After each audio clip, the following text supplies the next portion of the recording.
देखा होगा कि लोहे की नई वस्तुएं चमकदार होती हैं, लेकिन यदि उन्हें कुछ देर छोड़ दिया जाए तो उन पर लाल भूरे रंग का पाउडर जम जाता है। आइए विस्तार से इसके पीछे के रासायनिक कारण को समझते हैं।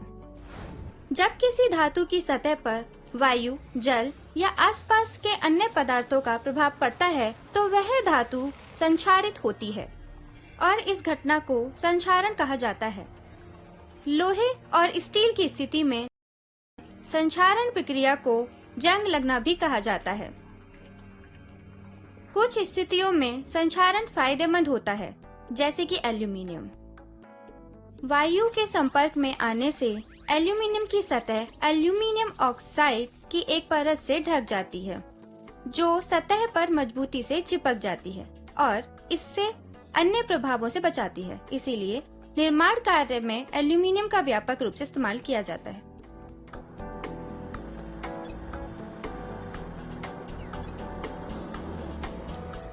एल्यूमीनियम की तरह क्रोमियम अन्य धातु है, यह भी ऑक्साइड परत के द्वारा संरचित रहती है। इसी प्रकार तांबे की सतह नम वायु में क्षारीय कॉपर कार्बोनेट का हरा आवरण प्राप्त करती है, लेकिन लोहे का संक्षारण अर्थात जंग लगना एक गंभीर आर्थिक समस्या है। हर साल इस प्रकार के क्षतिग्रस्त लोहे और इस्पात संरचनाओं को बदलने के लिए एक बड़ी राशि खर्च की जाती है। आइए लोहे पर जंग लगने वाली स्थितियों का पता लगाते हैं। 3 परख नली लीजिए और उन पर A, B और C का लेबल लगाइए। प्रत्येक में लोहे की साफ कीलें रखिए। परख नली A में थोड़ा जल मिलाइए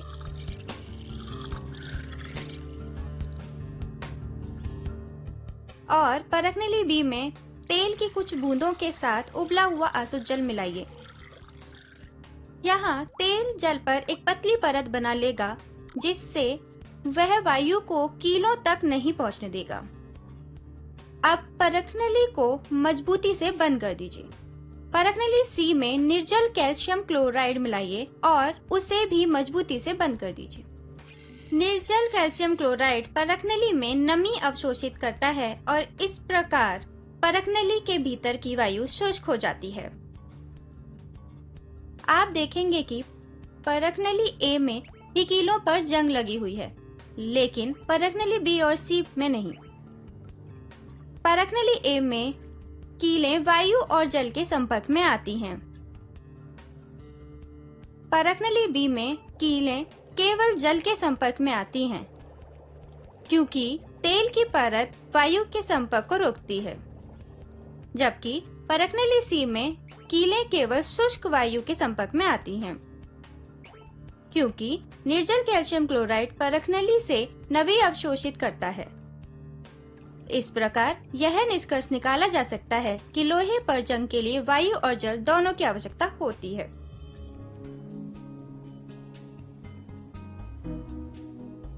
कमरे के ताप पर जब लोहा नम वायु के संपर्क में आता है तो लाल भूरे रंग के गुच्छे जलयोजित आयरन ऑक्साइड Fe2O3.XH2O से बनते हैं, जो धातु की सतह से आसानी से निकल जाते हैं।